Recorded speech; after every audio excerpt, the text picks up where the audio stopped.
Pour démarrer cet après-midi, je vous propose d'entendre un témoignage, celui de la ville de Versailles.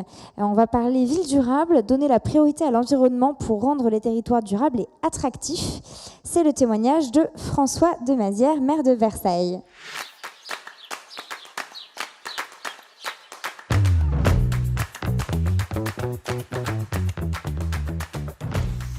Bonjour à tous. Mon témoignage est un témoignage à double entrée. Effectivement, je suis maire de Versailles, je préside l'intercommunalité de Versailles Grand Parc, mais j'étais dans le passé président de la Cité de l'Architecture et du Patrimoine, et j'ai eu l'occasion aussi d'être commissaire général de 2 biennales d'architecture et du paysage. Et en vous disant architecture et paysage, on est tout de suite dans le vif du sujet, parce que je constate qu'on a eu une sorte de révolution mentale au cours des 15 dernières années. Quand j'étais arrivé à la Cité de l'Architecture et du Patrimoine, c'était en 2004. Et à l'époque, si vous voulez, il y avait encore la suite, je dirais, de toute l'évolution du XXe siècle, à savoir la pensée de l'architecture moderne était ultra présente. Vous voyez ce qu'est l'architecture moderne, avec des grands noms très connus, comme celui, évidemment, Le Corbusier. Mais c'est une période où on avait une confiance absolue dans le progrès, dans la vitesse. Et on avait aussi le sentiment qu'on pouvait construire un peu la même chose partout. Le Corbusier, immense architecte, personne ne le conteste, mais Le Corbusier, il faisait la cité radieuse à Marseille, à Saint-Étienne, et il la faisait aussi à Berlin. Aujourd'hui, c'est plus possible. Ce que nous avons vécu ensemble, c'est qu'il y a vraiment un retour aux sources de ce qu'est la pensée architecturale et l'urbanisme, c'est-à-dire que l'environnement prime, le lieu où l'on est prime. Et ceci s'est traduit notamment, et ça c'est vraiment quelque chose de très, très significatif, dans la profession d'architecte. Il est très étonnant presque pour quelqu'un qui a vu l'évolution de l'architecture il y a 20 ans. On ne pouvait pas imaginer que la présidente de l'Ordre des architectes fasse un plaidoyer comme elle le fait aujourd'hui en disant qu'il faut d'abord penser à préserver ce qui existe. Et ça, vous imaginez que pour des gens qui construisent, dire on commence par regarder ce qui existe, on va essayer de le préserver, et si c'est nécessaire, il faut le transformer avant de le détruire. Et donc cette façon de repenser la ville, de le repenser en se disant voyons ce qui va permettre d'éviter le maximum de gaz à effet de serre. C'est quelque chose de totalement nouveau et qui bouleverse totalement l'appréhension qu'on peut avoir de la ville. Et je le vois à travers les voyages que je peux faire en France, parce que j'ai eu la curiosité d'aller voir ces derniers temps les expériences de plusieurs mairies. Et à chaque fois, je me rends compte que ce changement, il a été pris de façon assez radicale. Et tous les maires de France aujourd'hui, je pense, on peut dire vraiment presque tous en tout cas, sont dans cette démarche qu'on peut appeler une démarche environnementale. Et je pense qu'à partir de là, on peut construire autre chose. On peut construire même une nouvelle esthétique. Parce que l'un des dangers qu'on a peut-être vécu dans la fin du XXe siècle, c'est une esthétique qui a été un peu morne, un peu triste, parce qu'on voyait toujours la même chose partout. Et c'était notamment l'exemple typique des approches des centres-villes, des centres commerciaux aux abords des villes, qui sont des horreurs, il faut bien dire, que je pense aujourd'hui on peut ensemble partager le sentiment que ce n'est pas très beau. Et donc là, nous avons quelque chose de très intéressant, parce qu'on pense la ville autrement, à la fois pour des raisons évidentes de protection de l'environnement, mais aussi peut-être parce qu'il y a une forme de retour d'un esthétique qu'on est en train de chercher. Vous voyez, là, j'ai fait quelques déplacements dans des grandes villes françaises, et je suis vraiment très intéressé par ce retour de la nature en ville. La nature en ville, c'est quelque chose qui plaît à tout le monde.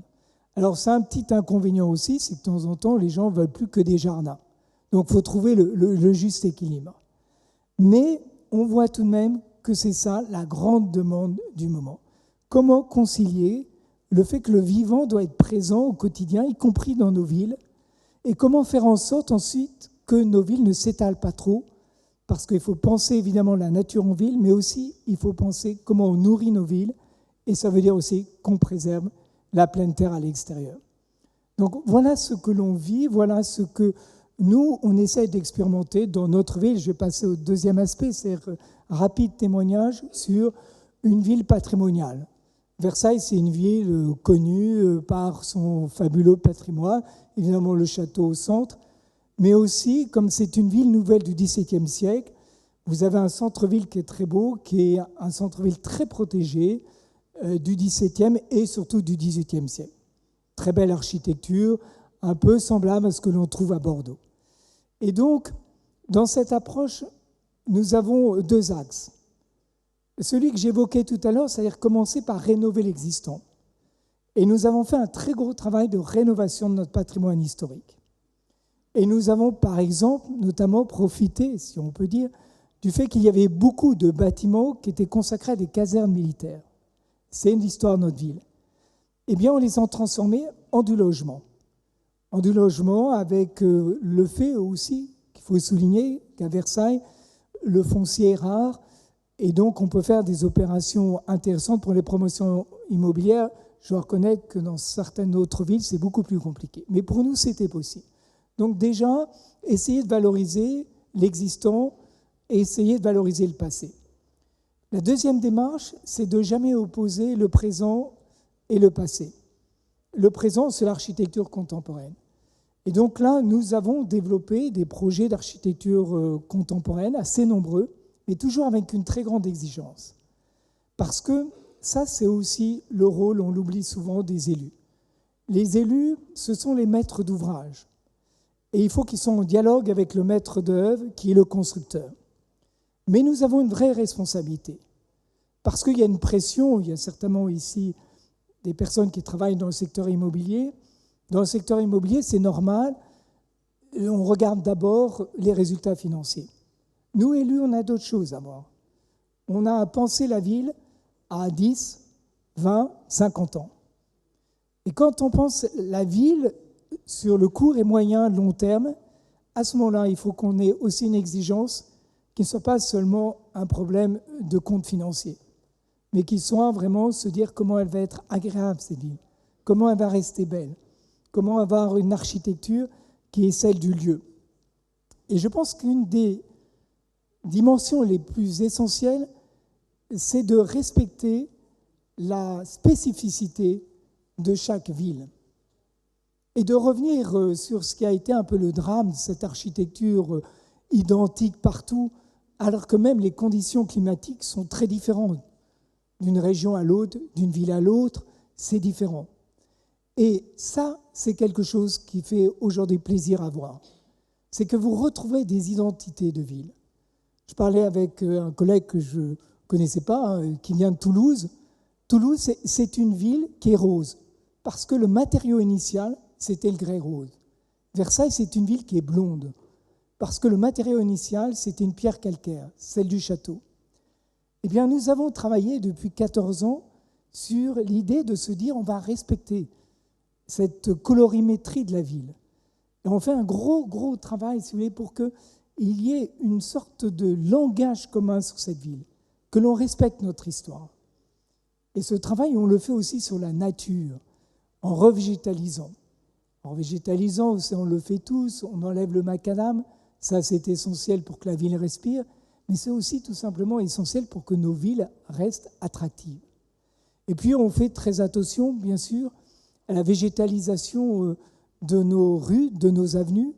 Actuellement, une rue connue, parce que c'est la rue des États généraux, vous avez compris pourquoi, c'était là où se sont délivrés les États généraux en 1789, eh bien c'était une rue qui n'avait pas un seul arbre.